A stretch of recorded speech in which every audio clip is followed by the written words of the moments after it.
Good afternoon. Just thought we'd make a start on assess coexisting needs.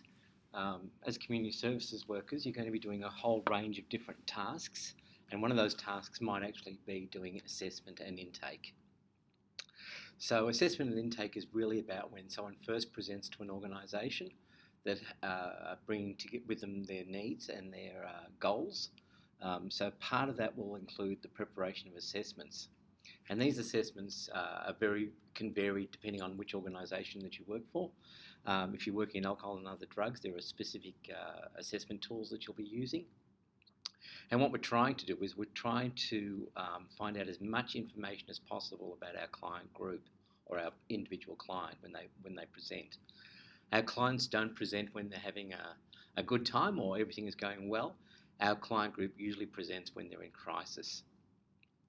So to ensure that we address all of their needs, we are looking at their physical, emotional, social, cognitive and cultural needs of your clients.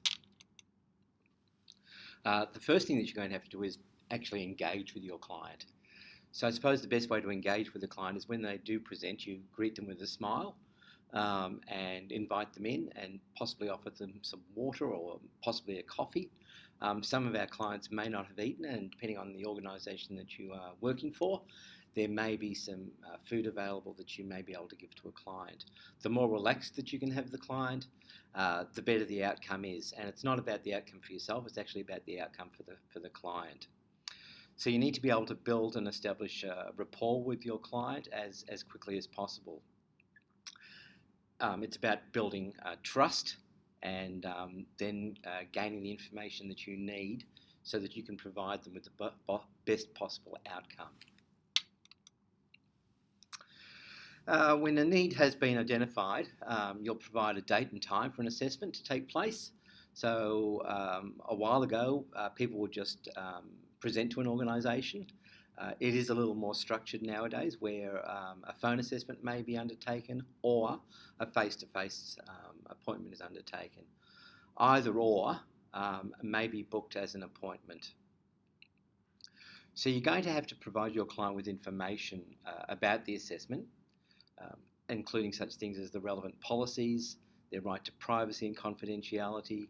We've discussed confidentiality and privacy a lot of times, but it's very, very important that you do this every time you commence with a client.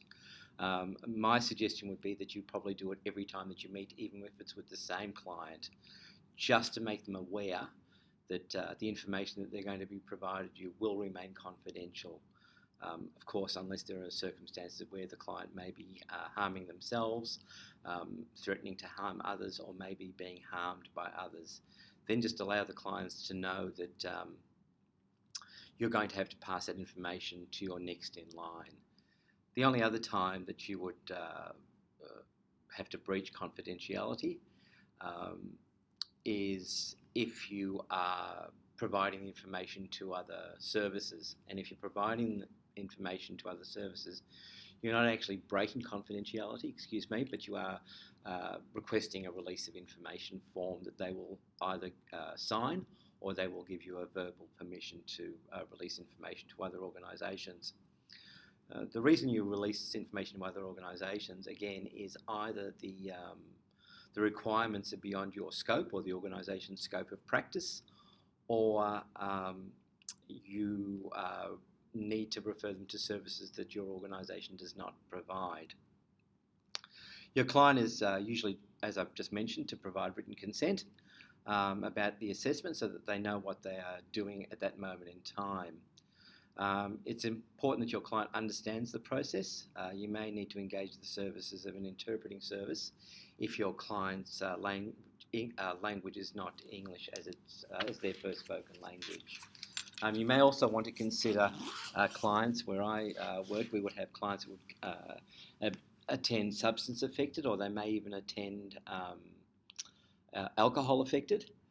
We can't gather the appropriate information if someone is substance affected and can't speak, or maybe in certain cases not even be able to stay awake due to the substance that they're using. It's probably at this point in time that I would seek further guidance from my next in line, or possibly even send my client home and make another appointment time. If you're going to send a client home, make sure that you do this also in a safe manner. You have a duty of care to your client, to the public, and to your organisation.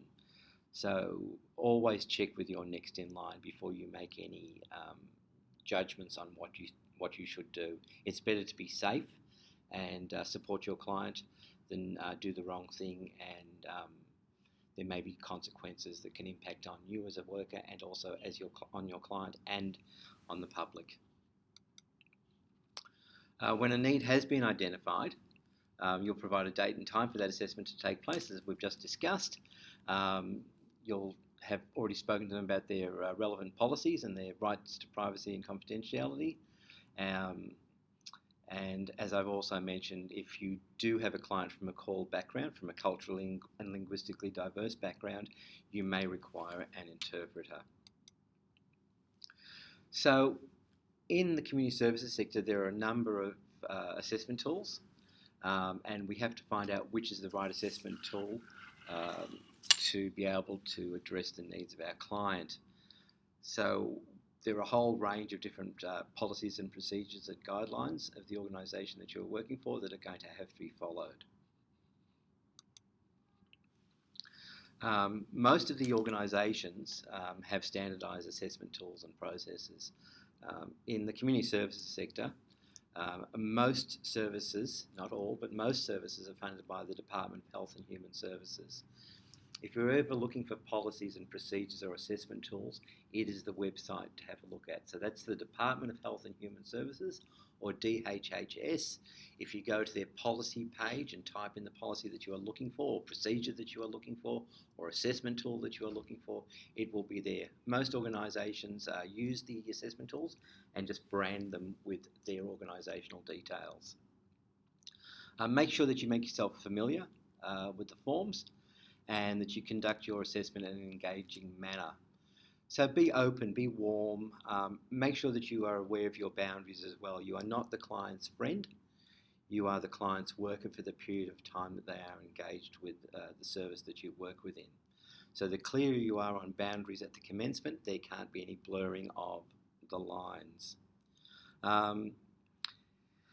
If you have any questions in relation to your assessment tools, please make sure you seek clarification from your supervisor or your team leader. The information that we gather varies.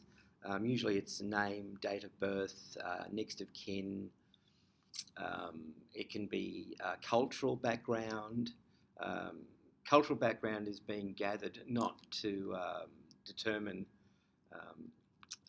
where you're from as such. Well, it is in a way, but it's more about government gathering data on making sure that we have services in the areas that need particular services. So if we have a large Turkish-speaking population in a certain area that's coming to our service, they may suggest that we employ staff that can speak Turkish.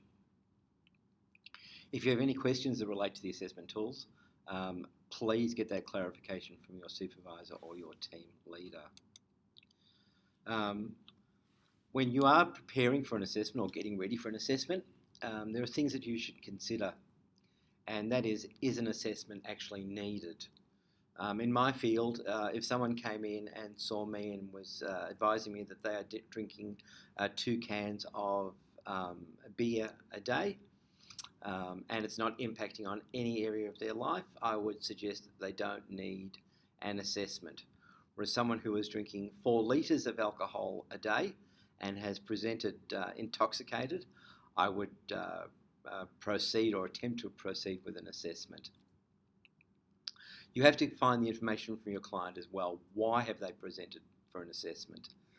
I think especially dealing with a lot of men in my sector, the excuse usually is, my wife made me come here.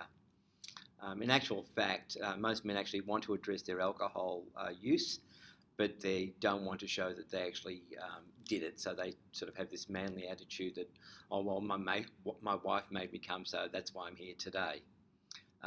It's also good to find out what the issues are that you're assessing. Never assume that you know.